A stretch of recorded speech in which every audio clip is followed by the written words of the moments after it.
qual o risco que nós queremos assumir para que nossas necessidades sejam atingidas de uma forma mais barata.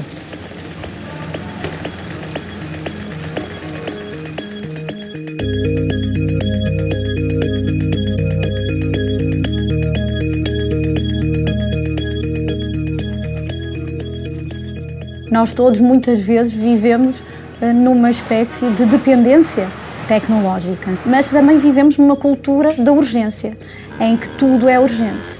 Mas há uma diferença entre o urgente e o importante. Quando tudo é urgente, nada é importante.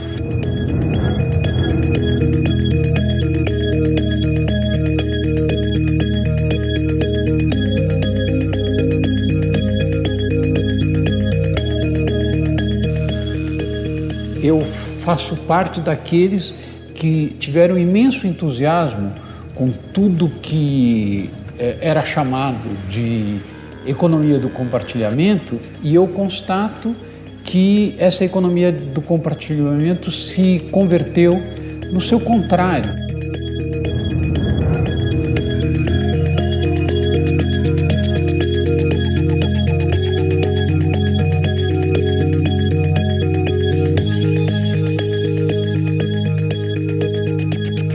I think this is the story of most technological changes, and I think that something like the gig economy and the sharing economy started out as something that was socially beneficial to a mass of a population that was being really starved of economic possibilities. Again, it's got corrupted and monopolized, and Google and all the other people get all of the profit.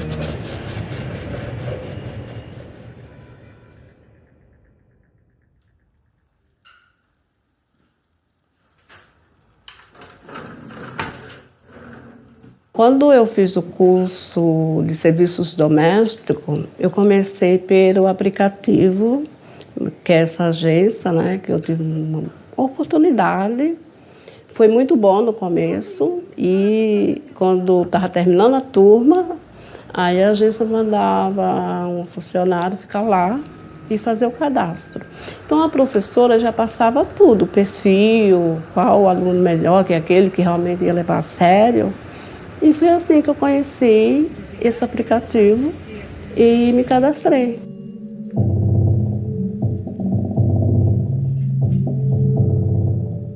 Então, antes não era a diarista que corria atrás da agência, era a agência que corria atrás da profissional. Hoje mudou.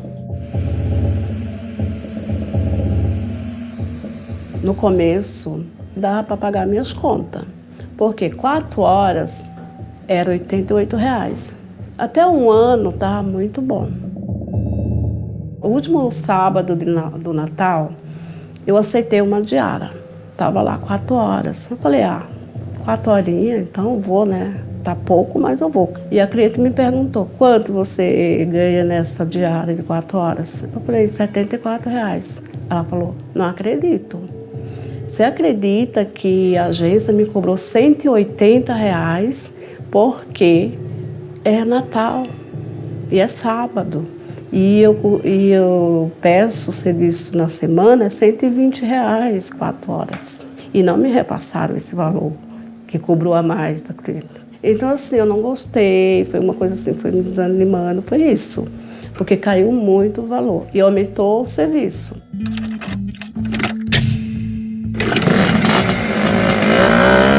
Há 10, 15 anos atrás, tinha muitas empresas de motoboy. Express, que a gente fala, né? Empresas sérias restaram poucas.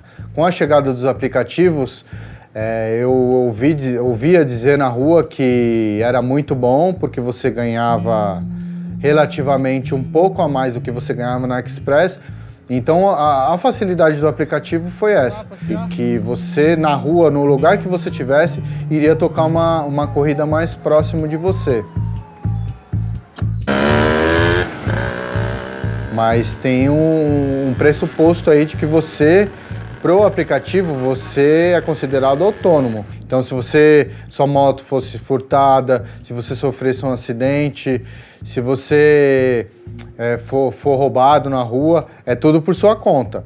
What all of these companies want to argue is that they are just connecting two entities, customers and providers. These companies that call themselves platform companies, central to their survival in the way that they have conceived of themselves is to argue that they are not businesses that have employees. They are not businesses that can be regulated by the state for privacy purposes. They are not businesses that owe any data transparency to the state. They are just intermediaries. And it's a really clever legal argument, but it is essentially just rhetoric. Ao invés de contratar aqueles trabalhadores, elas vão vender a ideia de que esses trabalhadores são clientes delas, no sentido de que ela estaria alugando o aplicativo para eles ou dando a oportunidade a que eles usassem esses aplicativos,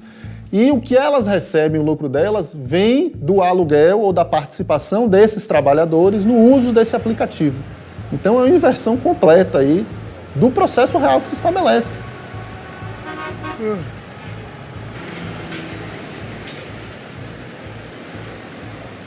Vamos, meu filho, toca uma. A partir do momento que o aplicativo coloca o preço e cobra o que quer do cliente e te repassa a porcentagem que ele acha que é o certo para o motoboy, você deixa de ser autônomo. Quanto à liberdade de você pegar a corrida ou não, isso aí é discutível. Eu acho que nós não temos a liberdade, porque eu, como só dependo do aplicativo, eu tenho que ficar com ele ligado de manhã até a meia-noite para fazer o delivery, para fazer meu salário. Boa noite, amigão. É comida pro Caio do apartamento 61. O preço é estipulado pelo próprio algoritmo. A forma de realizar o trabalho é pelo algoritmo. Os clientes são entregues pelo algoritmo. Tudo sai pelo algoritmo. Então, não há liberdade. Essa narrativa de que elas só são proprietárias, as proprietárias dos algoritmos, é uma narrativa do interesse dela também. Ela está disposta a fazer esse enfrentamento. Por quê? Porque ao dizer que ela só é a proprietária, ela se exime, por definição, de outras responsabilidades. Em particular, estamos falando aqui no caso concreto, do processo de regulação do trabalho. Com as tecnologias, tudo está para sempre registrado. Tudo. Tudo, tudo, tudo. Quantas horas determinado motorista dirigiu para determinado aplicativo? Está registrado para sempre. Para sempre. Do ponto de vista técnico, nunca foi tão fácil regular o trabalho. Do ponto de vista político, talvez nunca tenha sido tão difícil, mas do ponto de vista técnico, nunca foi tão fácil.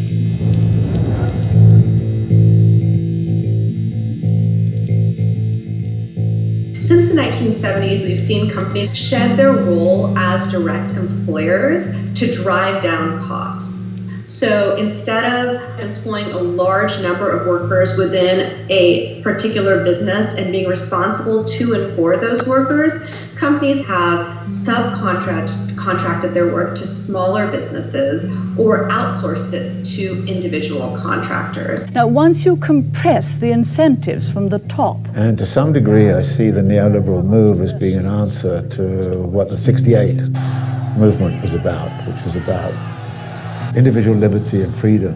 The 68 movement was also about social justice, but basically the corporations said, you forget social justice, we'll give you the freedom, it'll be freedom in the marketplace, and then you start to get competition in the marketplace between workers and between everybody, and then they kind of introduce the idea that you are an entrepreneur in the construction of your own human capital.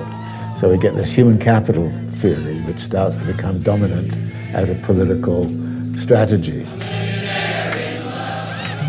Platforms use that rhetoric to encompass the sort of language of counterculture from the 70s with, other companies too, right? Like Apple, Think Different, and, other campaigns sort of really trying to associate themselves with 1970s counterculture. And when in fact, of course, it's just about selling a service, a commercial service. Quase todas as plataformas colocam, seja o seu próprio chefe. Então, o sucesso ou o insucesso do seu empreendimento é a sua responsabilidade. A ideia de que esses trabalhadores são empresários só pode ser uma falácia cínica, né? Porque o empresário, o empreendedor, não é simplesmente aquele que assume os riscos daquilo que faz. O empresário, o empreendedor, é aquilo que traz para a sociedade algum tipo de novidade em função do seu talento e da sua disposição a correr riscos. I want to point out that it is not a coincidence that these companies ascended and got all of their venture capital funding in the aftermath of the Great Recession. In which people lost their jobs, not just here in the United States, but all over the world.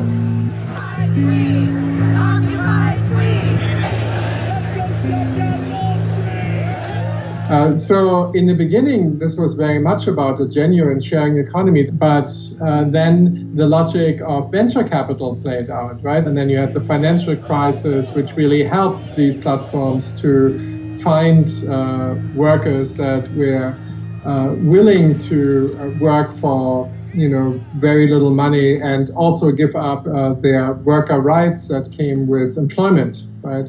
So to switch to become freelancers, independent contractors.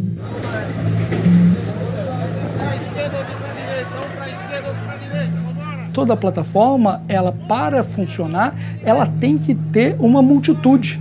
Ela tem que ter um número gigantesco de trabalhadores que vão se revezando no trabalho. Então, essa flexibilidade só é possível em momentos de desemprego e ela só é real quando existe essa multitude. O fenômeno mais importante da organização do processo de trabalho hoje, ele pode ser caracterizado pela expressão dualização. Você tem uma discrepância muito grande entre os engenheiros, os que desenvolvem essas plataformas, alimentam essas plataformas, os advogados para defender essas plataformas, né, os economistas que organizam essas plataformas, que estão na direção disso, e os trabalhadores digitais que têm uma remuneração muito menor. O que nós estamos vendo hoje é uma participação cada vez maior do trabalho precarizado, em que as pessoas não têm qualquer tipo de garantia, em que o risco é totalmente do trabalhador e em que essas plataformas acumulam um grau de riqueza imenso.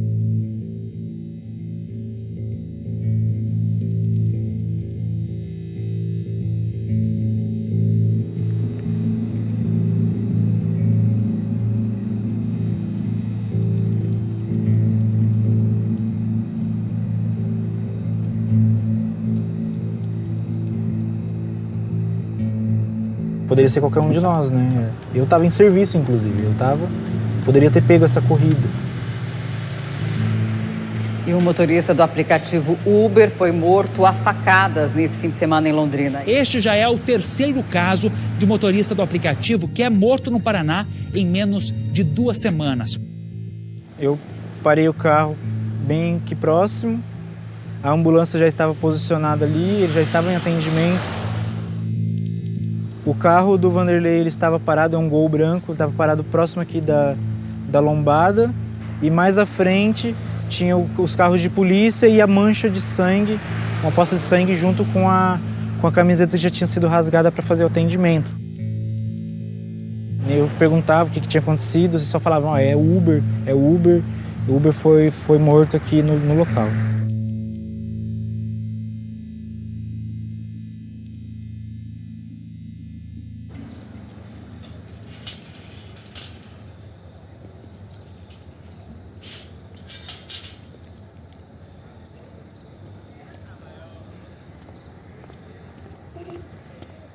Todos os dias, quando eu levanto, começo a dirigir, eu falo, meu Deus, me guarda, né? Porque a segurança é primordial pra gente. Grandes cidades já aconteciam muito, assaltos, e Londrina, até então, a gente não tinha registros disso, né?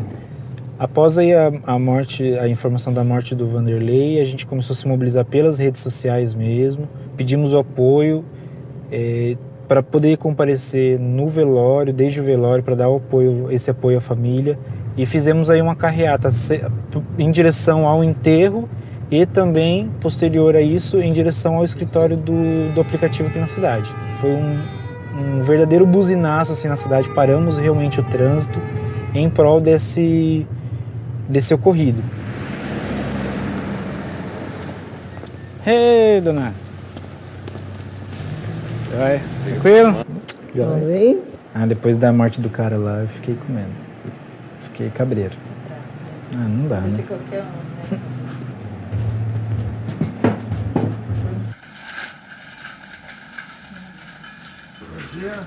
E aí, doutor?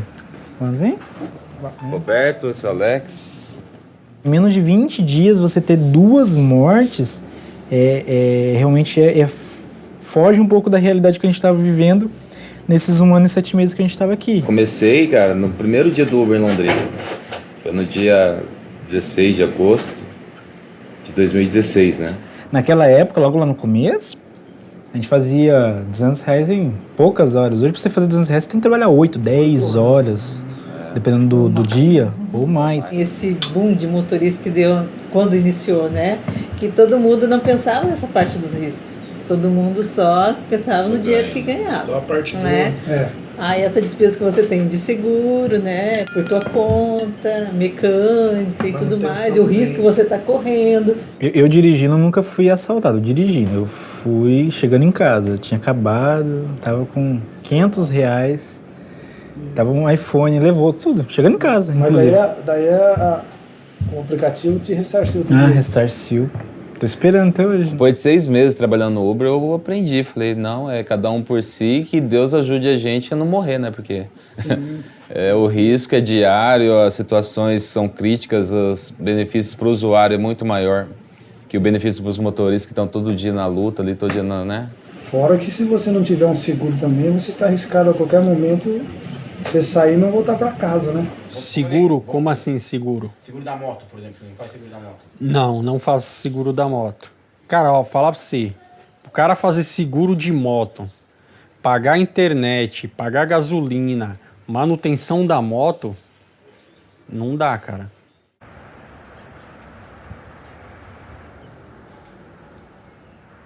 Eita, um cara me fechou, eu bati a moto, quebrei a perna.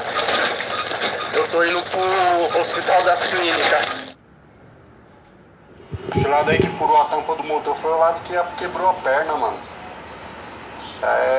Que é foda, na hora você nem pensa, mano. Foi tão rápido que... Senão eu tinha levantado a perna.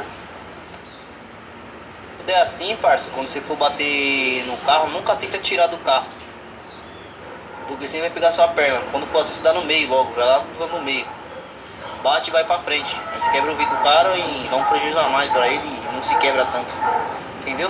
Toda vez que eu caio agora, moleque, às vezes eu tento pensar, né? Quando eu vou bater, mano, vem a perna. Dou de frente, jogo no chão, pulo. Segundo o que me falaram, provavelmente vai dar PT na moto. E aí quem vai me pagar o seguro do rapaz, né? Que graças a Deus ele tinha seguro. Se ele não tivesse, eu ia ter que dar um jeito e pôr ela para andar. Se não tivesse muito ruim, né? Ou então pegava em DPS e comprar outra moto. A minha vida inteira praticamente foi trabalhar em metalúrgica. Entendeu? Aí depois disso daí, que estava difícil o emprego, aí eu parti para os aplicativos, pizzaria, aplicativo. Para mim, trabalhar em indústria é muito bom, né? Agora, trabalhar em pizzaria ou aplicativo já é mais complicado por causa de... não tem estabilidade, né? Você pode até ganhar mais, mas não tem estabilidade, você corre muito perigo, fica complicado trabalhar.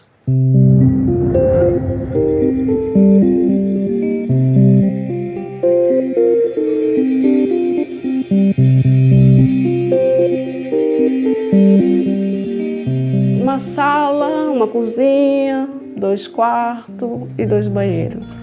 Eles não calculam tamanho. Eles não calculam se você vai chegar na casa, uma pia, tá até um teto de louça, como eu já peguei. Ele não calcula se tem pessoas que são desorganizadas.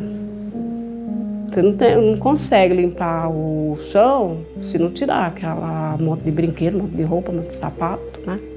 Não tem. Então você já perdeu meia hora, 40 minutos só juntando coisa. E trabalha de graça. Tem profissional que fala, eu não vou trabalhar de graça, então azar, não vou limpar. Mas tem profissional que pensa nela, fala assim, eu não posso queimar a minha imagem, né? Eu vou limpar, vou trabalhar meia hora de graça, vou trabalhar 1 hora de graça. Eu recebo pouco, mas um outro colega ainda recebe menos. Então eu aceito piores condições de trabalho porque ainda tenho um emprego. Esse discurso é plenamente ideológico e ele é bem construído. Ele é construído porque ele cola melhor qualquer trabalho do que nenhum trabalho. E depois chega-se a um ponto em que eu vou quase ter de pagar para conseguir trabalhar. E é uma espiral descendente que me assusta. Eu, logo no 3º dia, eu comecei no dia 17 de setembro a dirigir, ia ter um show na cidade, um grande show na cidade. Eu trabalhei na sexta, foi muito bom. Naquela noite eu fiz R$700 aquela noite, foi assim, em questão de menos de 8 horas você conseguir levantar um dinheiro. Nessa magnitude você não é qualquer lugar, qualquer emprego que você consegue, né? E aí naquela noite, 6 horas da manhã, eu entro numa rua e aí eu tenho a infelicidade, já no 2º para o 3º dia, de entrar numa rua e o meu carro entrou dentro de uma vala, de um buraco, quebrou a embreagem. R$800. Ou seja, o que eu tinha ganho naquela noite foi insuficiente até para eu pagar todo o conserto desse carro, né?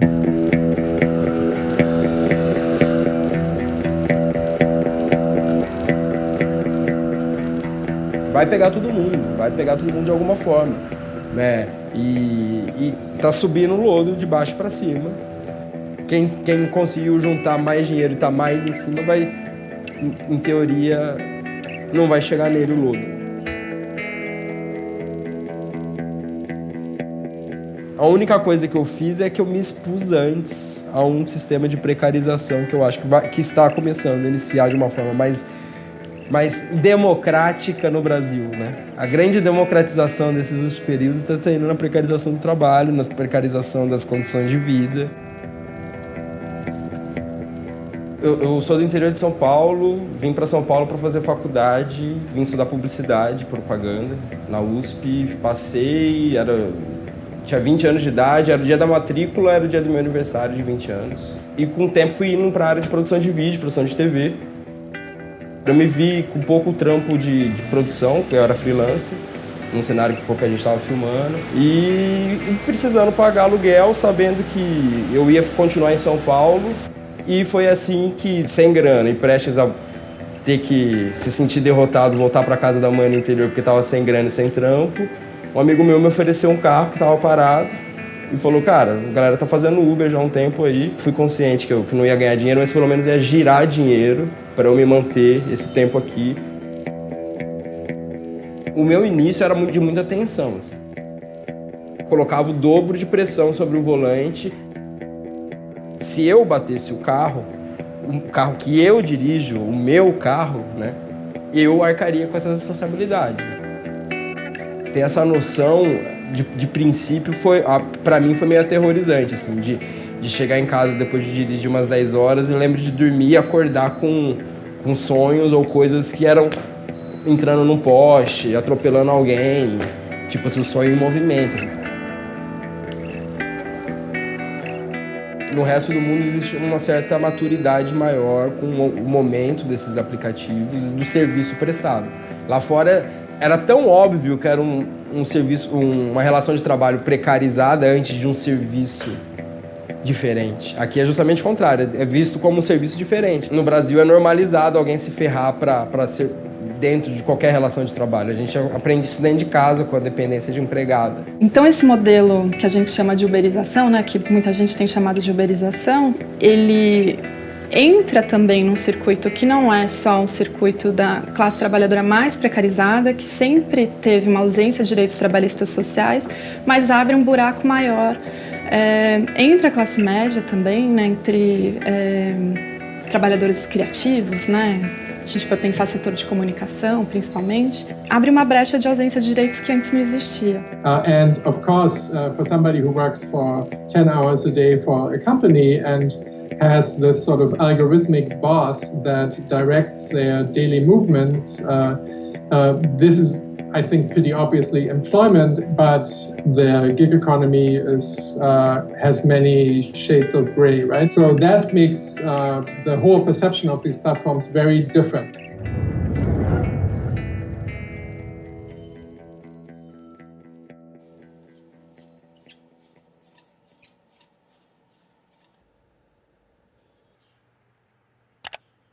Frango congelado Bom Sansa, quilo, R$ 4,89.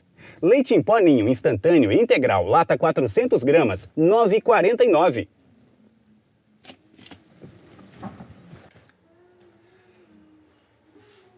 Eu sempre trabalhei com locução e música. É um mercado muito difícil, cara. Né? Não é impossível, mas é difícil, porque tem muita gente. Hoje, se você compra um microfone USB e tem um notebook, você virou um locutor.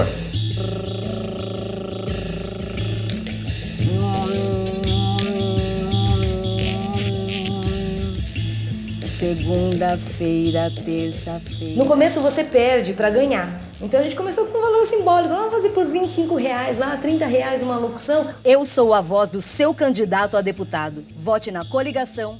Sim, o meu trabalho sempre foi captar clientes pelas redes sociais. Antes disso, eu enviava e-mail, ia na busca ali, procurava produtora de vídeo, produtora de áudio, gravava no portfólio e mandava. Automaticamente foram surgindo os aplicativos, né, as plataformas, onde você posta seu portfólio, e também vem um monte de gente, então você tem muita concorrência ali. Então, em plataformas americanas ou brasileiras é sempre assim. Você grava o quê? Quantas palavras? Quanto tempo de áudio por tanto? Né? Então, umas já pré-determinam. É R$20, você vai gravar o que você quiser. Tipo assim, eu faço tal coisa por R$20. Entrei, me inscrevi, deixei lá meu portfólio, tive trabalho sim. Mas o que assusta a gente, de fato, assim, para quem é iniciante, são as taxas absurdas que eles tiram da gente, né? E fora que você tem um valor mínimo para poder sacar. Então, se você fez um trabalhozinho lá, até você conseguir um outro, que nem quem já é conhecido no mercado, torna-se fácil, porque você pega um aqui hoje, amanhã você pega outro, depois de amanhã você pega outro. Quando você não é conhecido, você vai pegar um hoje, daqui um mês, daqui 2, daqui 3. Então, assim, o meu primeiro trabalho eu só consegui receber depois de 3 meses. E eu falava assim, eu tenho dinheiro lá, mas eu não posso sacar. Eu já levei calote por conta disso, de você gravar e os caras somem. Eu gravei, olha, você grava isso, ainda pede refação, né, que a gente chama de refação. Isso aqui não gostei, beleza, aí faz desse jeito? Fiz, mandei.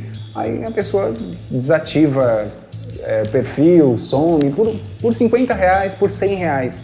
É uma coisa boba, né? Mas é corriqueiro para quem trabalha com locução, com a voz. Quem trabalha como freelancer, é bem corriqueiro isso, né? Planos a partir de R$ 59,90 mensais. Não fique de fora dessa. Compre agora! Viver mesmo dessas plataformas onde tem as vozes da gente cadastradas é quase impossível, né? Porque os valores, pela concorrência mesmo, os valores acabam sendo ofertados bem menos, né? Então não dá para você falar assim, não, eu vou viver apenas dessas plataformas. Não dá. É de clientes que você captou ali, que ele te descobre fora delas e fala, eu gostei do seu trabalho, a gente vai continuar, mas fora da plataforma. Você quer que coloque a trilha, manda só off para você? Como que você quer isso? De 4 anos para cá, eu tenho uma carta de clientes que eu consigo viver. Então eu estou aproveitando esse barco que está andando e eu tô indo, tá bem. Estou vivendo uma realidade totalmente diferente do Renilson. Pensa numa pessoa que às vezes não consegue atingir um salário mínimo por mês. Essa pessoa. Que frustração às vezes é você abrir um e-mail e não ver um pedido de trabalho, ou você pegar no seu celular e não ter nenhuma ligação, ou não ter algum pedido pelo WhatsApp. É frustrante, mas eu acredito assim, a partir do momento em que você acredita no seu potencial e que você acredita no seu sonho, e você tem quem te ajude a te sustentar, a te bancar por determinado período, eu acho que vale a pena. So there's all these sort of, hope labor in very many different ways in which that is framed. You see it in the fashion industry, right, where people aren't really paid in dollars, but with vouchers for fashion outlets, right? So then you can wear these like thousands of dollars of worth of clothes, but you don't have a way of paying your rent. It's of course very strong in the writing profession, where people are constantly supposedly paid in exposure. O trabalho, quer queiramos, quer não é apenas uma forma de remuneração, muitas vezes é uma forma de estar na sociedade. E há uma autora, já falecida, a Vivian Forrester, que tinha um livro que era o Horror Económico e que abordava, pior do que ser explorado, é a ausência de qualquer exploração. Não sei se quem está a trabalhar naquelas atividades em que não se está a receber absolutamente nada está à procura de emprego, e então, enquanto está à procura de emprego, vai tentando fazer a gig economy, não é? A economia do bico, para tentar obter alguma situação, mas muitas vezes é uma forma também de realização pessoal, mesmo que não recebam absolutamente nada.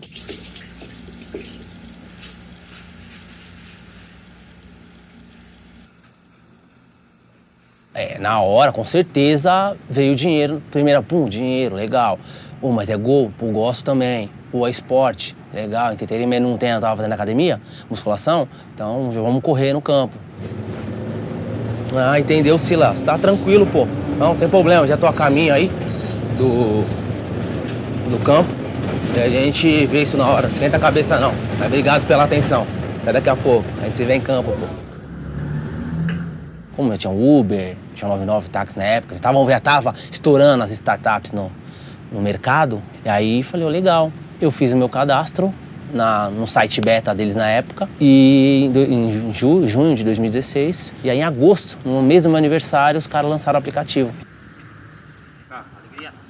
Primeira novidade que é bacana, que quando chega uma convocação para você, você não escuta o alarme do seu celular normal, é um árbitro apitando no seu celular. Você pega a convocação e aí aí tem o nome da arena, o endereço, a rua, o bairro, o horário, quanto tempo de jogo, que é 60 minutos, 90 minutos e 120 minutos. E aí embaixo vem os quadradinhos, aceitar ou recusar. O dono do aplicativo fala, ele põe todos os vídeos dele, não é uma forma de renda principal, ou por enquanto não faz como principal, é só um bico. Então, legal. Tem que encarar por enquanto, claro, que ainda não estourou, né? Óbvio que o Uber, quando lançou, estourou muito rápido. O goleiro de aluguel tá ainda num sapatinho, mas uma hora chega, né? Tô acreditando nisso. Mineiro consegue afastar o perigo, bateu pro gol! Goleiro! A torcida segura, faca de defesa, foi a delírio com essa defesa! Tudo que é excesso na vida é ruim, né? Então você tá trabalhando, o cara tá lá envolvido, não pega nenhuma convocação. Quando pega, cancela a presença porque não viu horário, não viu o endereço direito. A inteligência artificial do aplicativo já entende que você não está pegando convocação, então vão enxugar mais ele, entendeu? Quer dizer, a convocação, quando ela vem, ela abre primeiro pro pessoal que está entre os 15 primeiros, depois que vai abrir para mim, entendeu? É um jeito de peneirar. São políticas, né? Ética. Agora, Alagoas! Agora, Alagoas! Vai, Gustavo! Ao pênalti!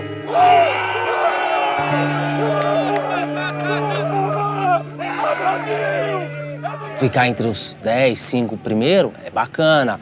o aplicativo vai te dar mais preferência.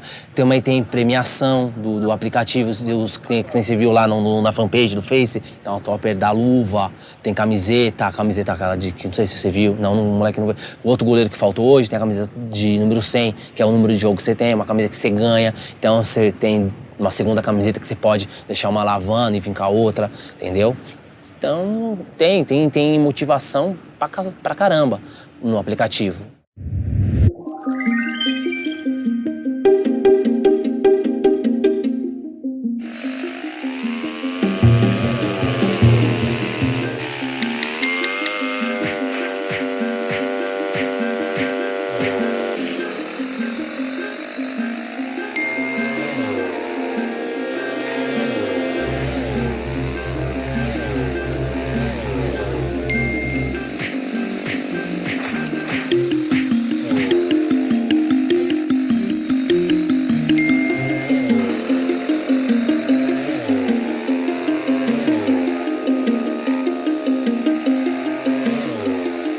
Com esse sistema de bônus e de benefícios, né, que eles falam que dão para os motoboys, o cara ele vai correr mais, ele vai infringir as leis de trânsito, porque ele está atrás do seu sustento, né? E ele fica com aquilo na cabeça.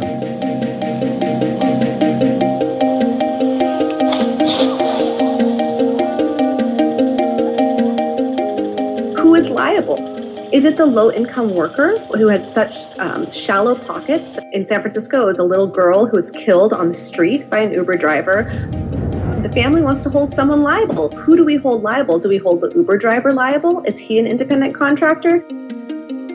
And Uber's position has been, we are not liable, despite the fact that we have the large pockets, despite the fact that we control everything, despite the fact that if it were not for us, this would not have happened.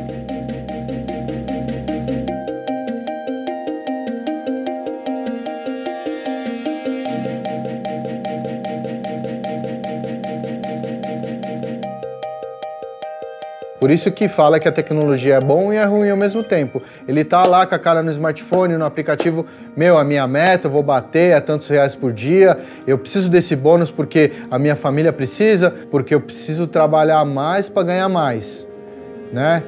É complicado, velho, isso aí acaba prejudicando, principalmente a categoria que é para-choque o dia inteiro em cima de uma moto.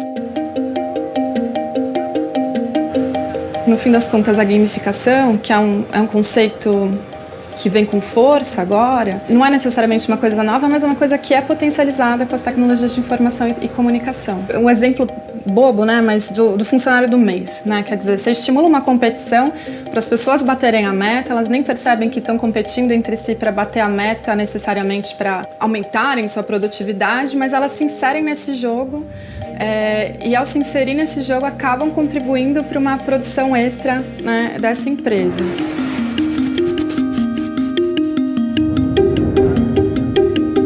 I think it was just a couple of years ago, or maybe even last year, when the New York Times came out with this amazing investigative piece in which they found that Uber actually had hired psychologists to work alongside their engineers to work through human desire and human behavior to make it so that drivers worked longer and harder. I've certainly talked to workers who say to me things like, it's like a game, or it's like hunting, or it's like gambling. Esse engajamento subjetivo, né, que pode ser positivo no sentido de os trabalhadores se identificarem mais com o trabalho que estão realizando, terem menos sofrimento na realização desse trabalho, né, tem como consequência extensão de jornada de trabalho, né, quer dizer, o fato de trabalhadores deixarem de cobrar horas extras, né. But actually using what we know about the human brain to make drivers feel sort of addicted, to make them need or want to continue playing.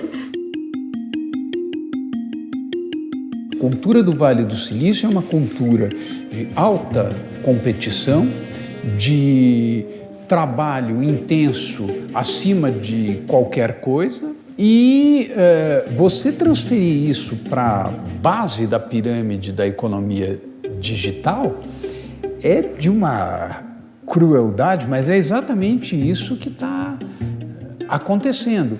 numa condição, e isso é que é grave e perigoso, numa condição em que esse trabalhador, em vez de ele fazer parte de uma economia colaborativa e ter o sentimento de que ele é parte de um processo de colaboração social, o sentimento dele só pode ser um sentimento cada vez mais individualista. Nesse sentido, você introjeta nos trabalhadores um sentimento de empresa de si mesmo em concorrência com os outros trabalhadores, e não de iguais que juntos podem se fortalecer. A gente fala muito sobre isso entre nós na rua, né? Eu acho que até se criou uma divisão na categoria, né? E aí se criou meio que uma ostentação de valores, de quanto ganha, de quanto deixa de ganhar, né? Que é uma coisa, ao meu ver, até desnecessária, porque eu falo pelo que eu vejo, pelo que eu passo na rua.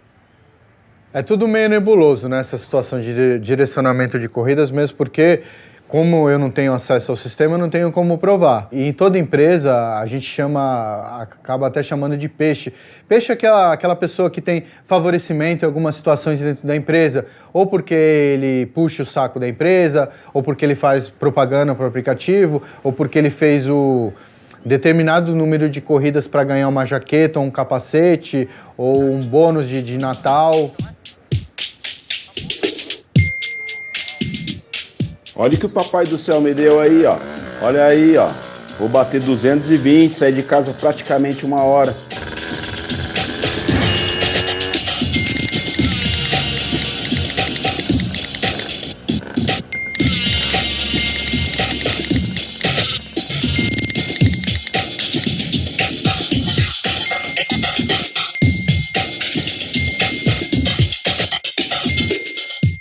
Isso é meio estranho aí, né, cara? Se tem tanto serviço aí, pelo menos 50% desse efetivo aí tinha que estar com a mesma coisa ou até mais, né?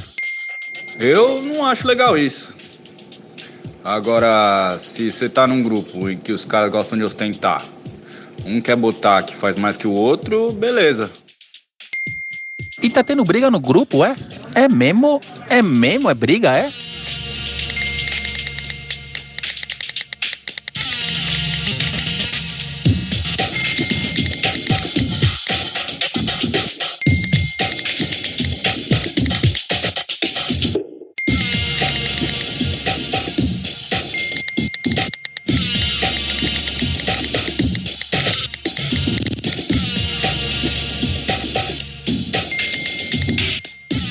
Ninguém aqui é privilegiado, só que a gente insiste. Conseguimos fazer nossa meta sim, de boa não digo. Tem que trabalhar mesmo, não é fácil, então isso chama-se determinação.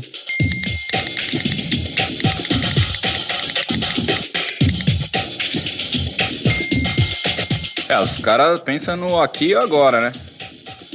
Só que acidente não acontece em poste, né? E se o cara tiver um acidente e tiver que ficar em casa uns meses?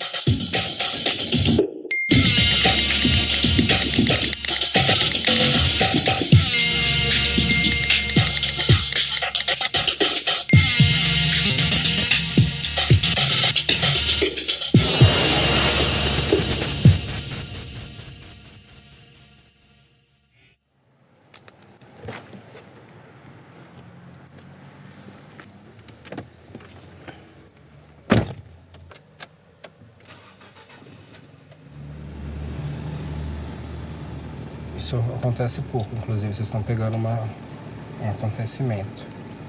Então, de vez em quando, ele faz essa verificação de segurança pelo próprio aplicativo, ele pede para você tirar uma foto em tempo real ali, e ele vai entender que é você que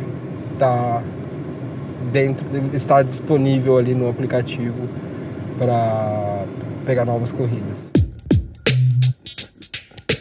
The company knows everything. They know where you are. You know, they might even be able to see you through your smartphone. They know everything about the customer, and you know nothing. Absolutely nothing. You know nothing about the customer. You don't even know where the customer wants to go until you pick up the customer. Your power is so limited in the workplace, both because you're atomized, because there's no boss for you to physically talk to and negotiate with, and because they withhold all of the information through their technology. Oi, boa tarde. Estou chegando aqui para a aula com a aluna Gabriela, com 10 minutos de antecedência, finalizando a aula e envio o relatório para vocês, ok? A primeira oportunidade que apareceu foi essa, dessa plataforma, né? Foi uma maneira de eu adquirir mais experiência com aulas, ainda que não fosse em sala de aula, mas com aulas particulares. A plataforma não exigia uma grande experiência anterior, mas como eu estava em busca de oportunidades na educação, ali era uma oportunidade de eu fazer currículo também, né? Eu sou professor Jean, vim para aula de geografia. Licença. Como é que acontece na prática? Então chega a mensagem e fala: oi Jean, nós temos aqui uma aula para você dar na terça-feira, 2 horas de aula de geografia para um aluno tal que mora no endereço X. Você quer pegar? E aí você pode pegar ou não. Olha o relevo aqui sofrendo aqui o impacto, né, dessa força aqui, né, entre uma placa e outra. Não existe esse nível de transparência já colocada, né, quando eles vão te contratar. Eles falarem: olha, nós recebemos tanto e fica tanto com o professor. E eu confesso que eu nunca me senti também à vontade para perguntar. Nessa plataforma digital que eu dou aulas, que são no mínimo 2 horas por R$60, né, as 2 aulas, nós estamos custeando o nosso transporte, nossa alimentação, e nós que temos que oferecer todas as ferramentas de trabalho também, incluindo material didático, né? Então isso acaba remunerando tudo. Inclusive também, se o aluno for fazer exercícios em casa, a gente for corrigir, está tudo dentro desse pacote. O que a plataforma em geral oferece é esse sistema online para você relatar depois como é que foi a aula e ali ficar padronizado, né? E o próprio aluno, os pais do aluno vão relatar para o empregador se ele gostou ou não, né? E isso vai montando, de certa forma, um ranqueamento, vamos dizer assim, né? O professor que é aquele pau para toda obra, aquele professor que pega a aula em cima da hora, o professor que vai dar aula longe, ele sempre vai ser bem avaliado. A partir dessa massa de reviews que as pessoas vão produzindo, que se constrói os mecanismos de controle desses trabalhadores também. E elas nem percebem que estão fazendo isso, né? Que estão trabalhando de graça para essa empresa, para esse aplicativo. São milhões de gerentes de um único trabalhador, no fim das contas. O controle digital, o controle através de algoritmos é tão grande que o Big Brother is Watching You, de 1974, de George Orwell, é um verdadeiro sonho perante o pesadelo de Little Brothers que estão em todo o lado.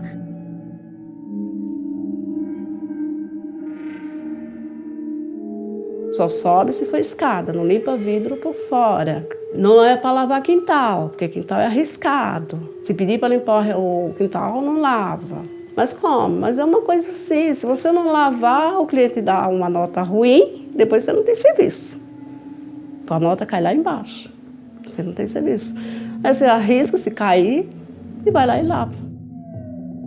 A economia digital, ela abre caminho a que esse tema da reputação, para que ele fosse uma maneira de eu conseguir os elementos para saber em quem eu posso de fato confiar ou não posso confiar. Isso poderia ser positivo para a vida econômica, para a vida social. Mas não é assim que as coisas evoluíram. Na verdade, a decisão sobre a reputação, ela é tomada de maneira centralizada e, sobretudo, ela envolve uma dimensão muito perigosa para a vida democrática, que é o fato de que não há recurso sobre as decisões. Eu fui bloqueado no comecinho de janeiro. Até hoje não sei porquê, eles nunca passaram uma informação convincente, né? E foi engraçado porque eu trabalhei o Natal, Ano Novo, tudo diretão, quase 24 horas ligado. A nota estava superior, 8 ponto alguma coisa, não lembro certo agora. Cancelamento de viagem, quase nada, tudo correto. E eu peguei um passageiro na rodoviária, levei num bairro, deixei eles lá, tal, pagaram tudo certinho. Quando eu fui sair, o aplicativo desligou e nunca mais voltou. Na realidade, essas respostas que eles dão lá pra gente é sempre as mesmas, né? Em qualquer ocorrência que a gente manda, qualquer situação, as respostas são sempre as mesmas. Eles nunca vão analisar realmente o que aconteceu. Olá, Alex, bom dia. Devido a problemas com a qualidade das viagens e serviços, conforme previsto nos nossos termos de uso, lamentamos informar que sua parceria conosco foi encerrada. Viemos informar que seu contrato foi rescindido e tal rescisão é permanente. estando prevista nos termos e condições de uso do condutor da plataforma. Desta forma, temos a liberdade de rescindir o contrato se identificada qualquer das hipóteses previstas nos termos acordados, assim como o condutor profissional tem ampla liberdade de encerrar suas atividades no momento que quiser e sem a necessidade de justificativa.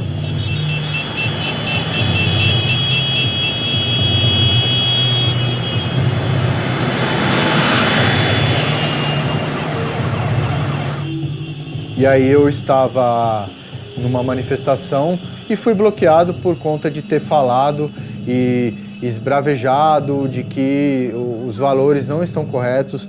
Por conta disso eu fui bloqueado e estou até passando dificuldade por conta desse bloqueio, né? Eles pedem uma série de documentos para você entrar na plataforma, né? Mas quando vai te descredenciar, você vira somente um número. Lá que eles apertam um botão e te tiram e você fica vendo navios.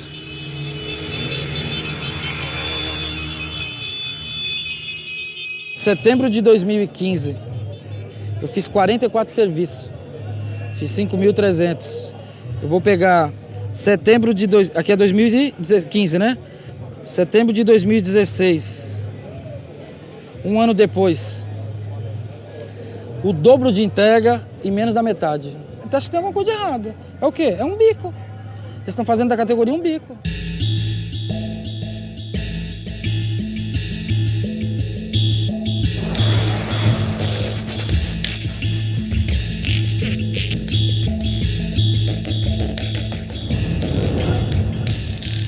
O grande alimento desses gigantes digitais contemporâneos é a capacidade que elas têm de obter dados, tanto dos trabalhadores como dos seus consumidores, porque, como diz um editorial da revista Economist de maio de 2017, os dados são o novo petróleo.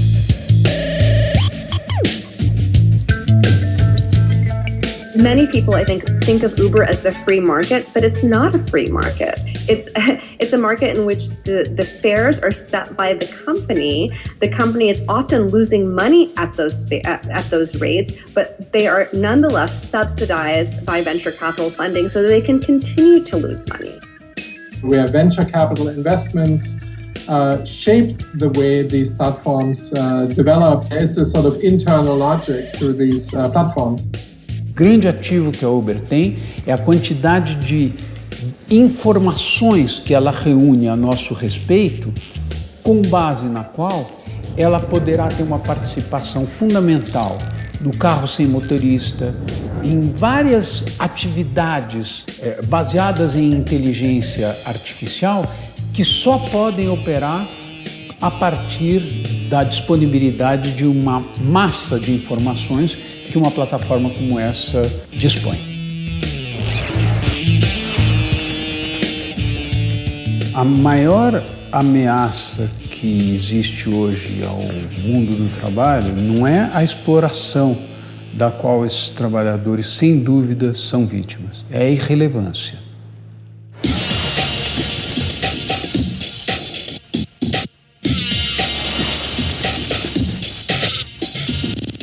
With the fall of the manufacturing sector in much of the West and the rise of the service economy, there is a real fear that governments have of what will happen when work goes away. And so we have to be as tech-friendly as possible. We have to give them tax subsidies. We can't regulate them. We can't force them to do anything. That essentially we are beholden to them for our economic survival. É difícil você imaginar que você reverta uma situação do jeito que está se organizando. Mas você não pode deixar do jeito que está. Você tem que regulamentar. Você vai ter que organizar de uma forma de garantir a proteção para quem trabalha e a estruturação da vida social. Isso tem um certo custo, porque essa ilusão do barato, eficiente, no curto prazo, ela vai cobrar seus custos logo. O clima de monções asiáticas... Essas pessoas são as pessoas que estão lidando com a gente. Então, a intermediação feita para serviços domésticos vai colocar alguém precarizado na sua casa. né? Você, por meio da intermediação de transporte de passageiros, vai colocar a sua vida na mão de alguém precarizado.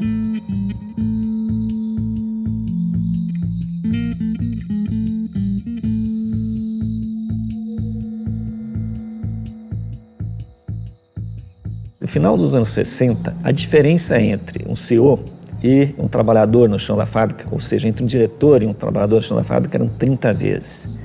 No final da primeira década do século XXI, a diferença foi para 296 vezes nos Estados Unidos. I think that people are beginning to realize that this is what's going on, and so there's an attempt to control it in some way, and so it's become very much more controversial now than it was before, partly because of the labor process, but I think also because of the broader social effects. Eu preciso de uma tarefa, eu contrato aquela tarefa, eu pago por aquela tarefa.